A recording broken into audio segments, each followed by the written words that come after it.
If someone had told me a year ago that my marriage would come to this, I wouldn't have believed them. My name's Ethan, and for the past 8 years, I thought I had a stable life, a good life. Lisa and I built something together.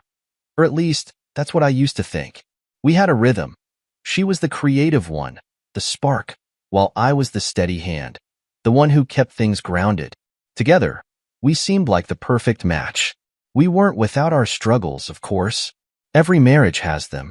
But I always thought we had something solid, something unshakable. That belief started to change about a year ago when the cracks began to show. It started small, so small that I barely noticed.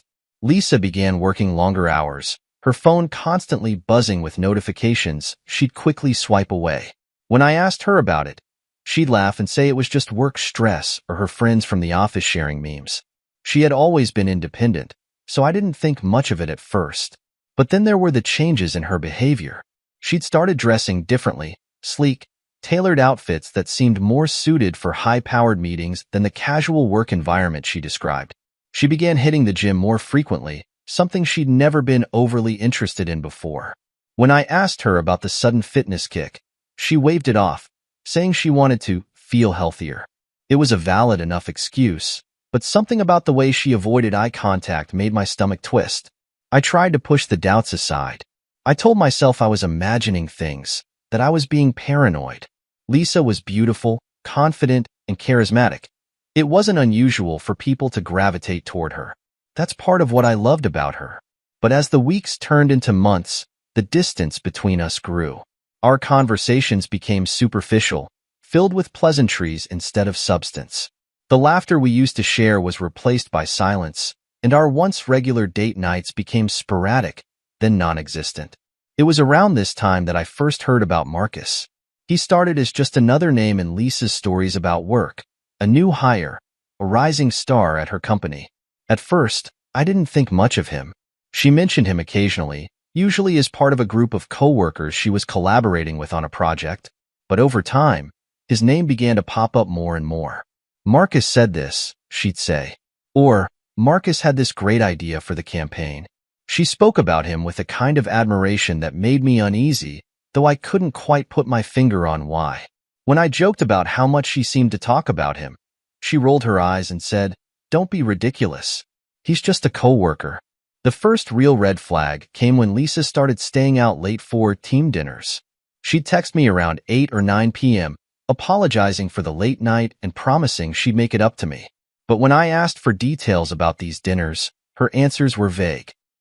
"Just the usual office crowd," she'd say, brushing off my questions. I wanted to believe her. I really did. But something wasn't adding up. One evening, after another one of her late nights, I found myself sitting in our living room, staring at my phone. Lisa was upstairs, already asleep, and I couldn't shake the feeling that something was wrong. I opened her laptop, telling myself it was just to check the calendar for a mutual event we had coming up. But as soon as the screen lit up, an unread email caught my eye. It was from Marcus. The subject line read, "About last night?" My hand hovered over the mouse, my heart pounding in my chest. I knew I shouldn't open it. I knew it would cross a line. But my curiosity, and my growing suspicion, won out. I clicked. The email wasn't explicit, but it didn't need to be. The tone was friendly, flirtatious, and far too personal for a simple coworker relationship. My stomach churned as I read his casual reference to a private moment they'd shared, a joke that didn't feel like something I should be excluded from. That night, I didn't sleep. I couldn't. The cracks in our marriage weren't just cracks anymore. They were gaping holes, impossible to ignore. For the first time, I allowed myself to consider the possibility that Lisa wasn't just distant. She was betraying me. I didn't confront her right away. Instead, I decided to wait, to watch, and to gather the truth. Whatever was happening, I needed to know. I needed to see it for myself. Only then would I be able to decide what to do next. The name Marcus began to appear more frequently in our lives, like an uninvited guest who refused to leave. At first, it was subtle. Lisa mentioning his ideas during casual conversations about work, or bringing up how helpful he was on a recent project. "Marcus is such a perfectionist," she'd say with a laugh. "He pushes everyone to do better." I wanted to be supportive, so I played along, nodding and offering the occasional comment. But the more she talked about him, the harder it became to ignore the undertone in her voice. The way her eyes lit up when she described his clever remarks or how he always seemed to have the perfect solution to every problem. The first time I met Marcus in person was at Lisa's company holiday party. I didn't know what to expect, but I certainly didn't expect him. Marcus was tall, lean, and exuded a kind of confidence that bordered on arrogance. He was the kind of guy who filled a room just by being in it, and he knew it. When Lisa introduced us, he smiled that smug, practiced smile, the kind that made my skin crawl. "Ethan," he said, extending a hand, "Lisa's told me a lot about you." "Wish I could say the same," I replied, keeping my tone neutral but firm. Lisa shot me a look, her lips tightening ever so slightly. "Ethan, don't be rude," she said, her voice laced with a forced cheerfulness. "Not at all," Marcus said, his grin widening. "I like a guy with a sense of humor." Humor wasn't what I was going for, but I let it slide. I spent the rest of the evening observing him from a distance, watching the way he interacted with people, especially Lisa. He had a way of positioning himself close to her, leaning in just enough to make their conversations feel intimate. It made my stomach turn. Over the next few weeks, Marcus became a fixture in our conversations. Lisa brought him up almost daily, recounting his latest jokes or insights. She even started using phrases like, "Marcus thinks," or "Marcus says," as if his opinion carried more weight than anyone else's. At first, I tried to brush it off. Maybe she just admired him as a colleague. Maybe I was reading too much into things. But then came the changes. Lisa's wardrobe evolved overnight. She swapped her casual office attire for sleek, form-fitting outfits that made her look stunning but felt out of character. When I commented on it, she shrugged. "I just want to look more professional," she said. Her schedule also became increasingly unpredictable. Late nights at the office turned into working dinners, and she started checking her phone obsessively, her screen lighting up with notifications she always seemed in a hurry to dismiss. "Who's that?" I asked one evening as her phone buzzed for the 5th time in an hour. "Just work," she said without looking up. Work seemed to have a name, and that name was Marcus. One Saturday afternoon, Lisa told me she needed to run errands and would be gone for a few hours. I didn't think much of it until I noticed her phone on the kitchen counter. She rarely went anywhere without it, and curiosity got the better of me. I picked it up, hesitating for a moment before unlocking it. The messages were there, flirty, playful text from Marcus. Nothing overtly incriminating, but enough to confirm what I'd been dreading. "Looking forward to Monday already. These weekends without you are too long," one message read. I stared at the screen, my heart pounding. This wasn't a simple work friendship. This was something more. That night, I tried to bring it up with Lisa. I didn't want to accuse her outright, so I framed it as a concern about boundaries. "Don't you think Marcus is a little close?" I asked carefully. She looked at me, her expression unreadable. "What are you talking about?" "It just seems like he's always around. And the way he talks to you." "Stop," she interrupted, her tone sharp. "Marcus is my coworker and my friend. That's it. You're being paranoid." Her defensiveness caught me off guard, but I didn't push further. Instead, I filed the moment away, adding it to the growing list of red flags.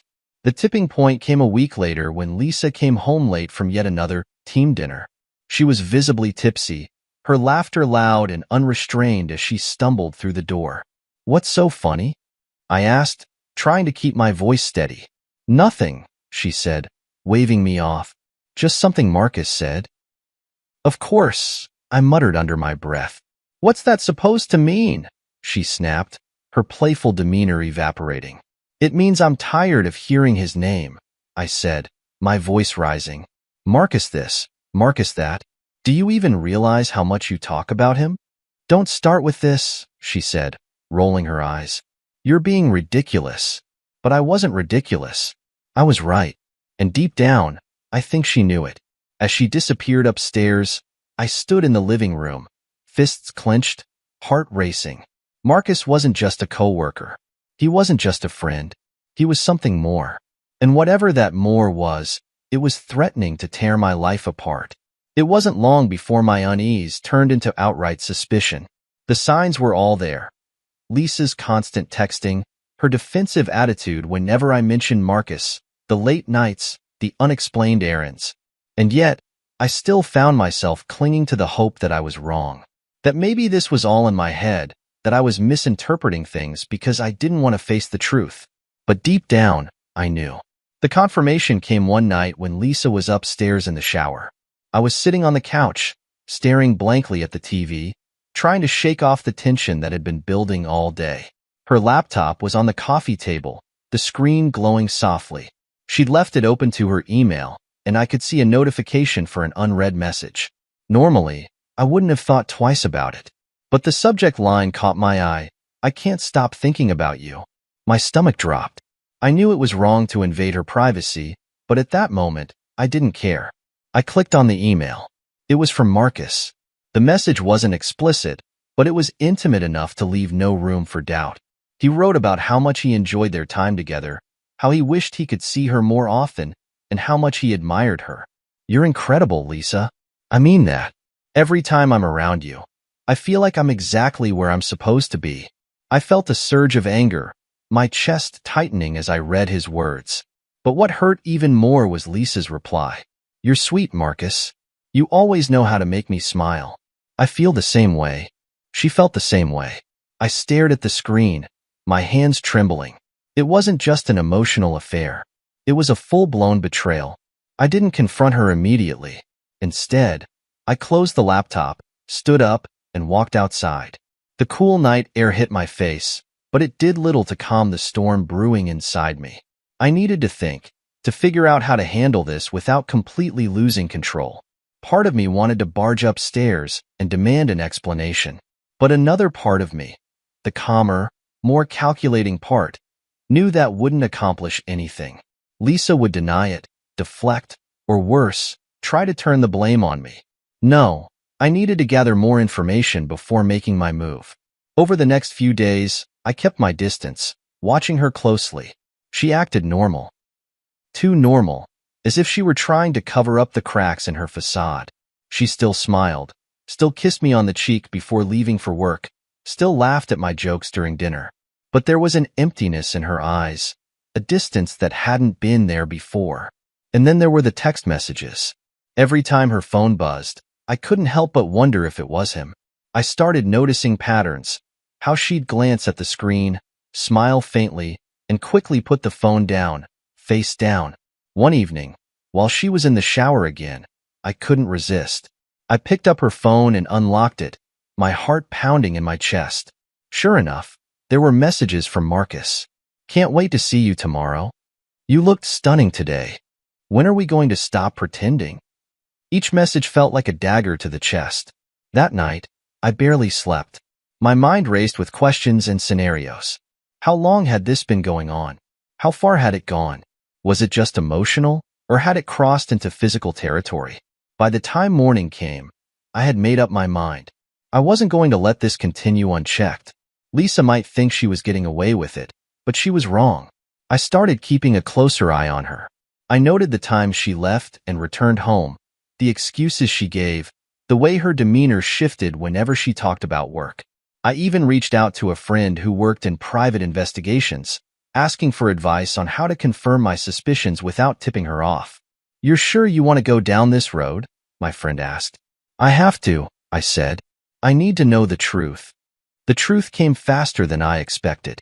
One afternoon, Lisa texted me, saying she'd be home late because of a last-minute meeting. But instead of staying home, I decided to follow her. I parked a few blocks away from her office and watched as she exited the building, arm in arm with Marcus. They didn't see me as they walked to a nearby restaurant, laughing and leaning into each other like teenagers. That was the moment everything clicked.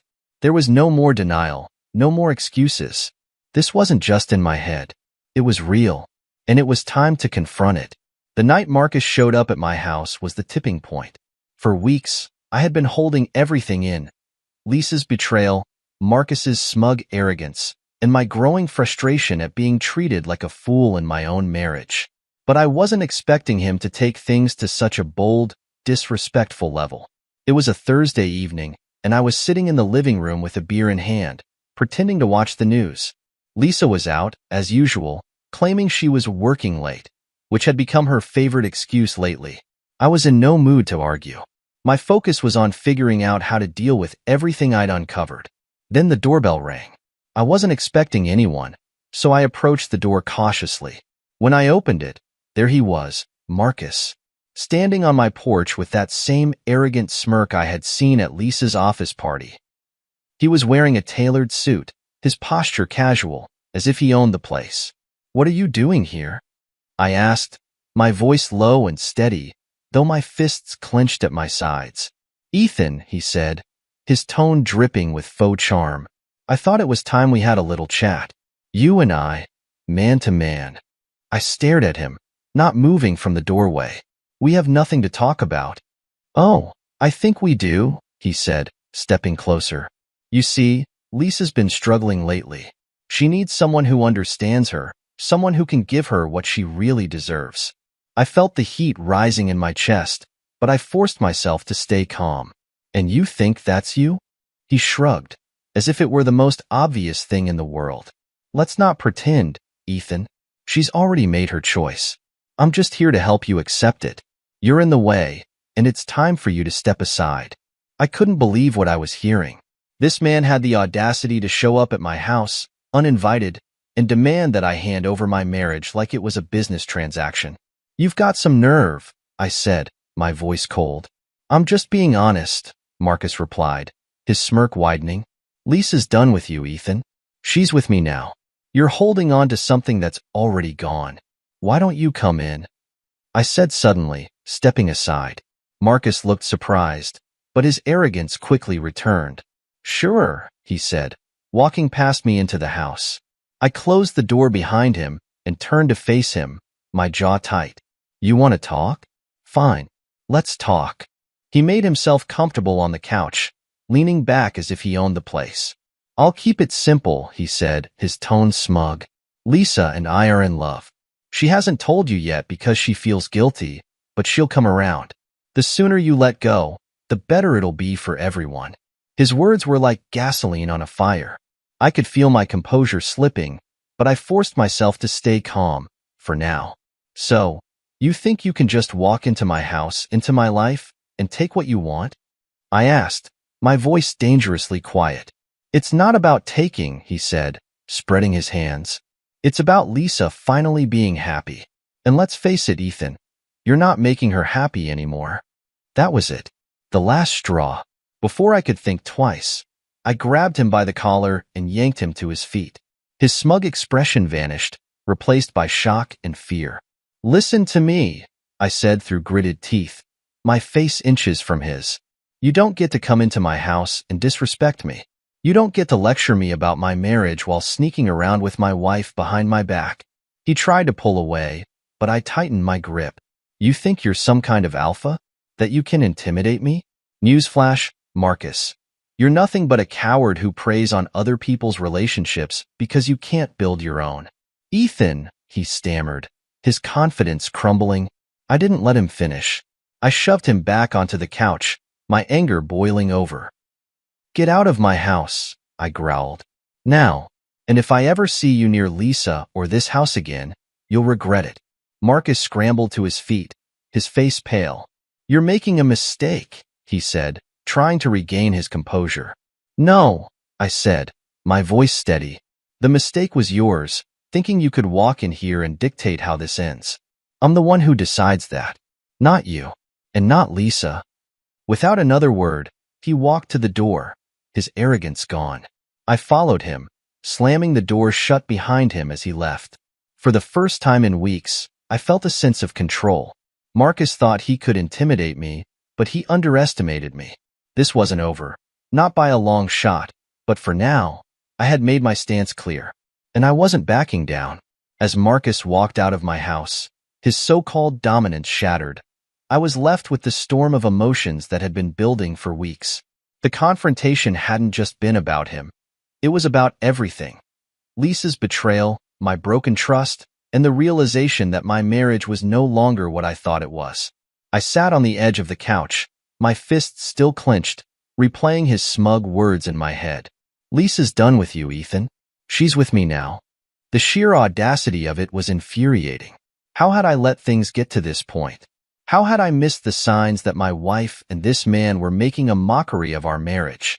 But no matter how much I wanted to blame Marcus for what he'd done, the truth was, Lisa had made her own choices.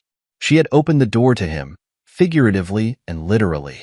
She had let him into our lives, and now I had to decide how to deal with the mess she'd created. Lisa came home late that night, as usual. I was still sitting in the living room, the dim light from the lamp casting long shadows across the walls. She walked in, humming softly to herself, her heels clicking against the floor. She stopped short when she saw me. "You're still up?" she asked, her voice a mix of surprise and suspicion. "Yeah," I said, keeping my tone neutral. "Had an interesting visitor tonight." Her smile faltered, her eyes narrowing. "Oh? Who?" "Marcus," I said, watching her reaction carefully. Her face went pale, and for a moment, she looked genuinely panicked. But she quickly masked it with feigned confusion. "Marcus? Why would he come here?" "That's what I wanted to know," I said, leaning forward. He showed up uninvited, sat on my couch, and told me I should step aside, so you two could be together. Her eyes widened, and she opened her mouth to respond, but I held up a hand to stop her. "Don't," I said sharply. "Don't even try to deny it. I know what's been going on, Lisa. I've seen the texts. I've seen the emails. And now, your lover decided to walk into my house and tell me to hand over my marriage. So don't insult me by pretending this isn't what it looks like." She stared at me, her expression shifting between guilt and defiance. "Ethan, it's not what you think." "Not what I think?" I interrupted, my voice rising. "Lisa, he sat in that chair and told me you've already made your choice. Are you really going to stand there and tell me he's lying?" She hesitated, and that hesitation was all the answer I needed. "I don't know what you want me to say," she finally said, her voice barely above a whisper.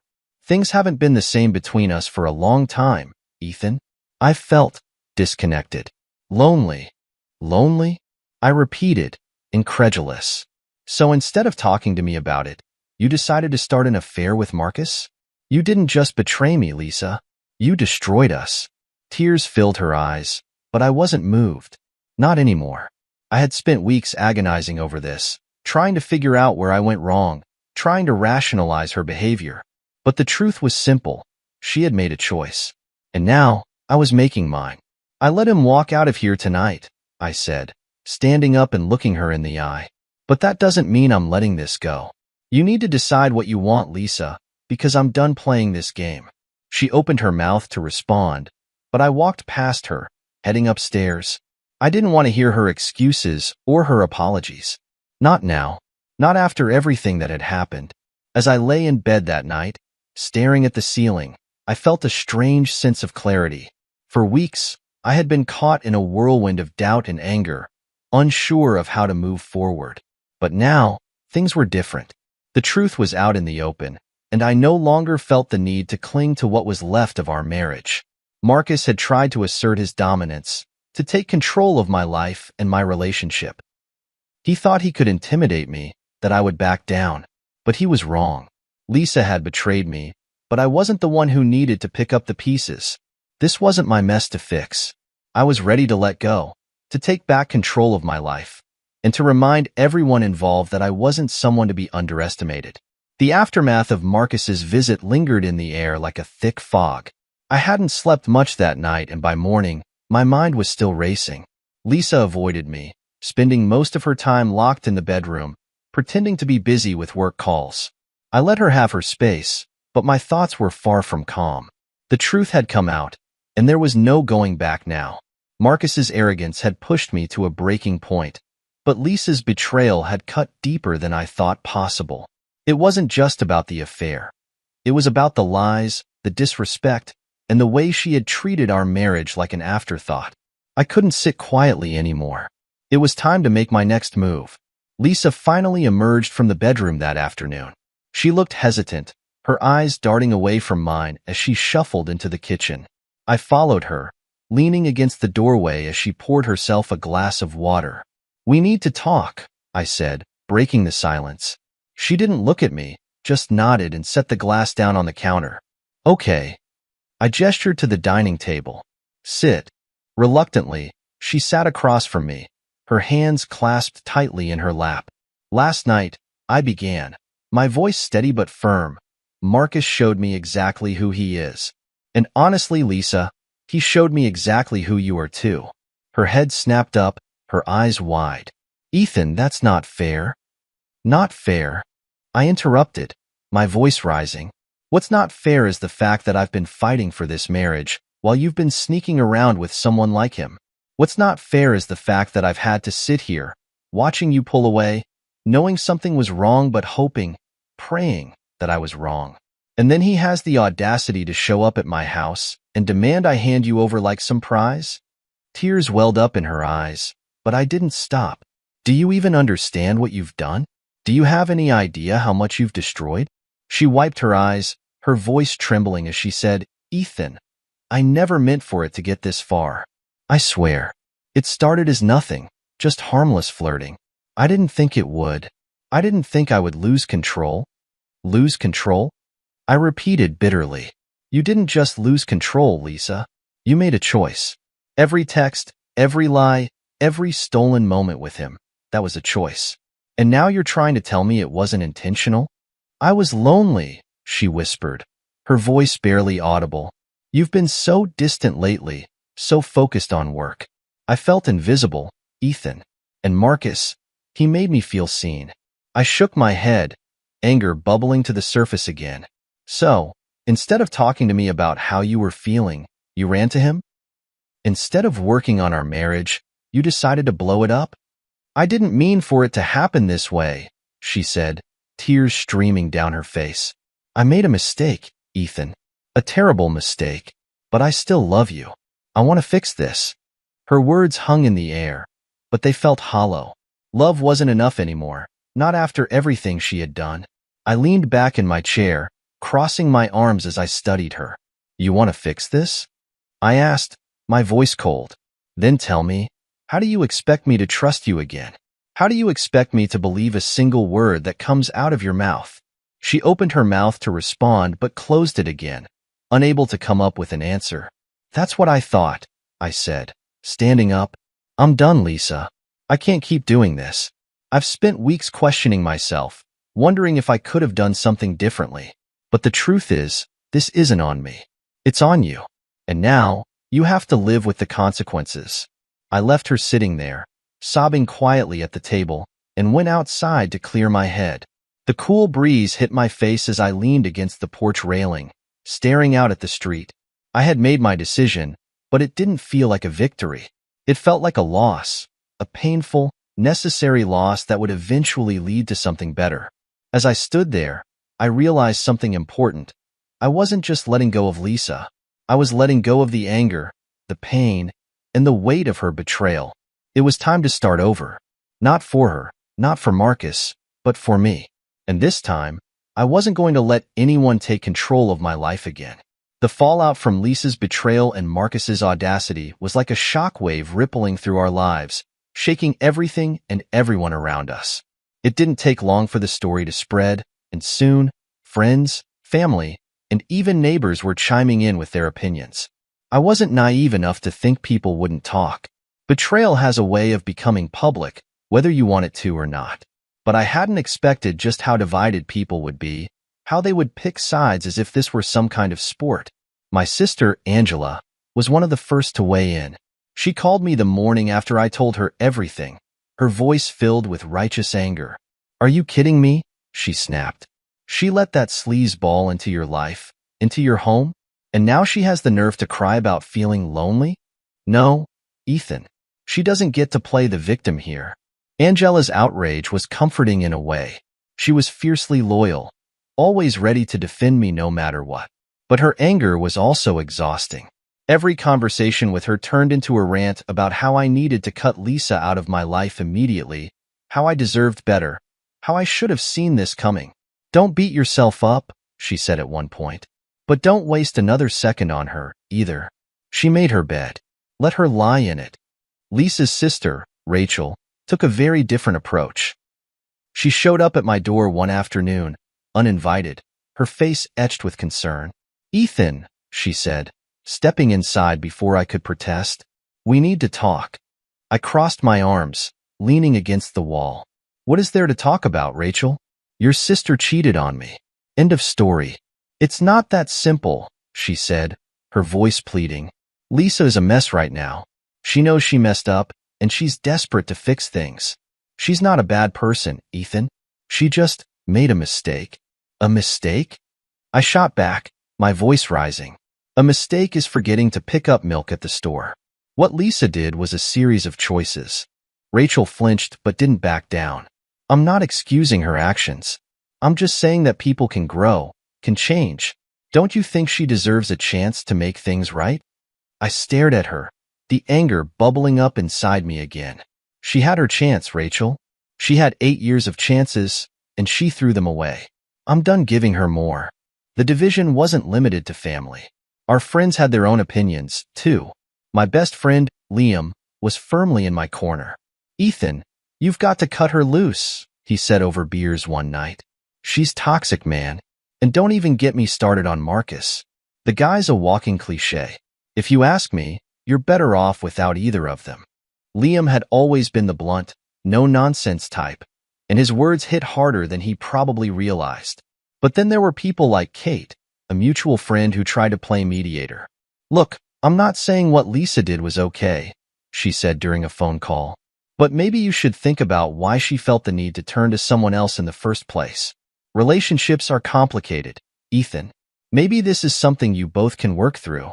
Her words stung in a different way, planting seeds of doubt that I didn't want to entertain. Was there something I could have done differently? Could I have prevented all this if I'd paid closer attention? Even my parents weighed in, though they tried to tread lightly. My dad, ever the pragmatist, said, "Son, you need to think about what you want your life to look like. If staying with Lisa means you'll never trust her again, then it's not worth it. But if you think there's a chance to rebuild, that's your call." My mom, on the other hand, was more emotional. "Ethan," she said gently, "marriage is about forgiveness. It's about working through the hard times. Don't let pride stop you from considering all your options." The conflicting opinions were overwhelming, and for a while, I didn't know who to listen to. Everyone seemed to have their own version of what I should do, but none of them understood the depth of the betrayal I felt.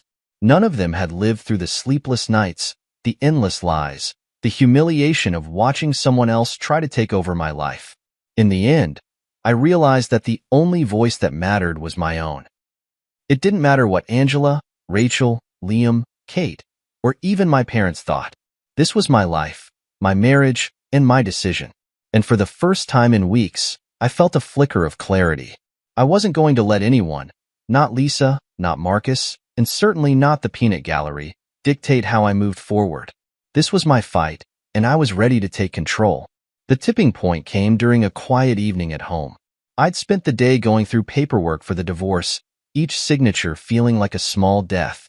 By now, Lisa had moved in with her sister Rachel temporarily, giving me the space I needed. But the weight of everything still hung over me, heavy and unrelenting. Then, as if on cue, my phone buzzed. It was Lisa. The message was simple. "Can we meet? I need to talk to you." I stared at the screen for a long moment. Part of me wanted to ignore her, to let her sit in the silence she had created. But another part of me, a part one didn't want to admit existed, wanted answers. Closure. A final reckoning. We agreed to meet at a coffee shop downtown, a neutral space where neither of us could retreat to the familiar dynamics of home. When I arrived, Lisa was already there, sitting in a corner booth with a cup of tea in front of her. She looked tired, her usually flawless appearance slightly disheveled. It was the first time in years that she looked vulnerable. "Ethan," she said softly as I sat down, "thank you for coming." I didn't respond immediately, just nodded and leaned back in my seat. "You wanted to talk," I said finally. "So talk." She hesitated, her hands fidgeting with the edge of her cup. "I've been doing a lot of thinking," she began, "about everything. About us. About what I've done." I didn't say anything, letting her words hang in the air. "I know I've hurt you," she continued, her voice trembling. More than I can ever apologize for. I made choices, selfish, reckless choices, that I'll regret for the rest of my life. Her eyes met mine, and for the first time, I saw something raw and genuine in her expression. I let Marcus manipulate me. I let myself believe that he cared about me in a way I thought you didn't anymore. But I was wrong. About him. About everything. I folded my arms, my voice steady but cold. You're not wrong about one thing, Lisa. You made your choices. And those choices destroyed what we had. She winced but nodded. I know. And I don't expect you to forgive me. I needed you to know that I see it now. Marcus wasn't what I thought he was. He's been pushing me, pressuring me, to leave you completely, to make this thing between us official. Isn't that what you wanted? I asked, my tone sharper than I intended. She shook her head quickly. At first, maybe. But now, I see who he really is. He doesn't care about me, Ethan. Not the way you did. He just wanted to win. To take something that wasn't his. I let out a bitter laugh. And you let him. You handed it to him on a silver platter, Lisa. I know, she said, tears spilling down her cheeks. I know I did. And I'll never forgive myself for it. For a moment, the only sound between us was the faint hum of conversation from the other patrons. I wanted to feel satisfied, vindicated by her regret, but all I felt was emptiness. What do you want from me, Lisa? I asked finally. Why are we here? She hesitated again, her hands trembling. I don't know, she admitted. Maybe I just needed you to hear me. To know that I'm sorry. Truly sorry. I leaned forward, my eyes locking with hers. Sorry doesn't fix this. Sorry doesn't erase the lies, the betrayal, the fact that you let another man into our marriage. You made your choices, Lisa. Now you have to live with them. She nodded, her tears falling freely now. I understand, she whispered. I wish I could take it all back. But you can't, I said firmly. And neither can I. I stood up, sliding my chair back with a quiet scrape. I'll see you in court, Lisa. Her head dropped, and she didn't look up as I walked away. That night, as I sat alone in the house that no longer felt like a home, I reflected on our conversation. Lisa's regret was real, but it didn't change what she had done. It didn't heal the wounds or rebuild the trust. And it didn't change the fact that I deserved better. This was the beginning of the end. And for the first time, I felt ready to face it head-on.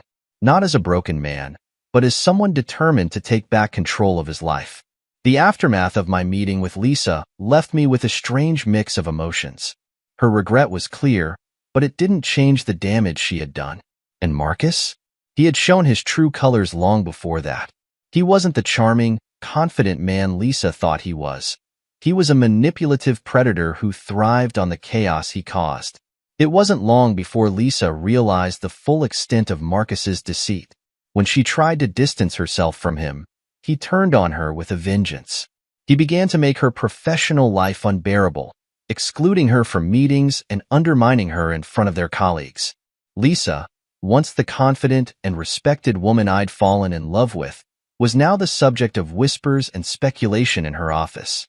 I heard about it through a mutual acquaintance, a friend who worked in the same industry. You won't believe what I heard about Marcus, she said over coffee one afternoon.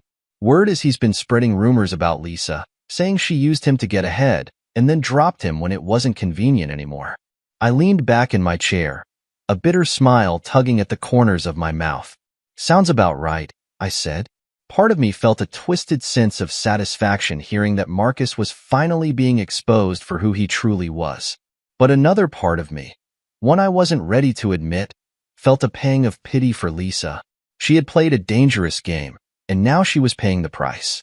Lisa called me a few days later, her voice shaky and strained. Ethan, I need to talk to you, she said. I don't think there's anything left to say, Lisa, I replied, keeping my tone firm. It's not about us, she said quickly. It's about Marcus. He's making my life a living hell. I don't know what to do. I sighed, pinching the bridge of my nose. Lisa, this is your mess. You let him into your life. You let him destroy our marriage. Now you have to deal with the consequences. She was silent for a moment before saying, I know. I wanted to tell you that you were right. About everything. Her admission didn't bring me the closure I thought it might. If anything, it left me feeling hollow. I had spent weeks trying to prove to myself that I wasn't the one to blame for what happened. And now that Lisa was confirming it, I didn't feel triumphant. I felt exhausted. Marcus's downfall was inevitable. Word of his behavior spread quickly, and it wasn't long before his charm wore thin. Colleagues turned on him, clients started pulling their accounts, and his once flawless reputation crumbled under the weight of his arrogance. I watched it all from a distance, detached but oddly at peace. Marcus had tried to assert his dominance over me, over Lisa, over everyone in his orbit. But in the end, his own hubris was his undoing. As for Lisa, she resigned from her job shortly after. The office had become a toxic environment, and she knew she couldn't stay. She moved in with her sister Rachel permanently, leaving the life we had built together behind. She reached out one last time, sending me a long, heartfelt email. She apologized again, not just for the affair, but for the way she had treated me in the years leading up to it. She acknowledged her faults and wished me happiness in the future. I read the email once, then deleted it. The truth was, I didn't need her apologies anymore. I didn't need her regret or her explanations. I had already begun to move on, to rebuild my life on my own terms. Marcus and Lisa were chapters of my story, but they didn't define me. I was free, and for the first time in years, I felt like myself again. The day the divorce was finalized felt strangely anticlimactic. I had expected to feel something monumental, relief, maybe, or a sense of closure, but instead, it was just quiet. I walked out of the courthouse, the papers clutched in my hand, and stood on the steps for a moment, letting the reality sink in. Lisa was no longer my wife. What had once been a life built together was now reduced to signatures and legal documents. The weight of the betrayal, the anger, the heartbreak, it had all led to this moment. And now it was over. Or at least that chapter was. In the weeks that followed, I focused on reclaiming my life. Therapy helped me work through the emotions I had buried during the chaos of the past few months. Dr. Bennett, my therapist, encouraged me to stop defining myself by what I had lost and instead focus on what I could gain. It was easier said than done, but little by little, I began to find pieces of myself I thought I had lost. I started running again, hitting the trails early in the morning when the world was still quiet. The steady rhythm of my feet on the ground became a kind of meditation, a reminder that moving forward, literally and figuratively, was possible. I also reconnected with friends I had drifted away from during my marriage. Liam, my best friend, dragged me out to bars and trivia nights, determined to remind me that life didn't end at divorce. "You've got a second chance now, Ethan," he said one night over a pint of beer. "Don't waste it." One Saturday, on a whim, I joined a local hiking group. I'd always loved the outdoors, but it was something Lisa had never shared my enthusiasm for. The group met at a nearby trailhead, and as we set off, I found myself talking to a woman named Hannah. She was a teacher, down-to-earth, and easy to talk to. We bonded over our mutual love of nature and our shared stories of starting over. By the end of the hike, I felt something I hadn't felt in a long time: hope. Hannah and I started spending time together, first as friends, then as something more.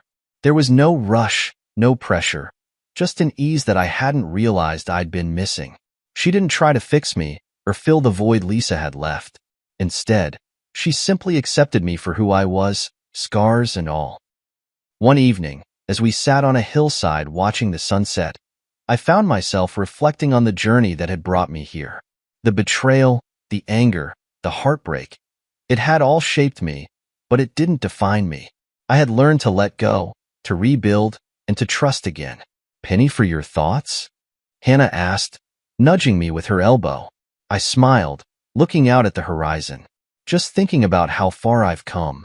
She nodded, her hand slipping into mine. "You've come a long way, Ethan." And for the first time, I truly believed it. My past was a part of me, but it wasn't all of me. There was still so much life to live, so many possibilities waiting on the horizon. As the sun dipped below the trees, I realized that this wasn't just an ending. It was a beginning, a new chapter, one that I was ready to write on my own terms. And this time, I wasn't afraid of the unknown. I was ready to embrace it.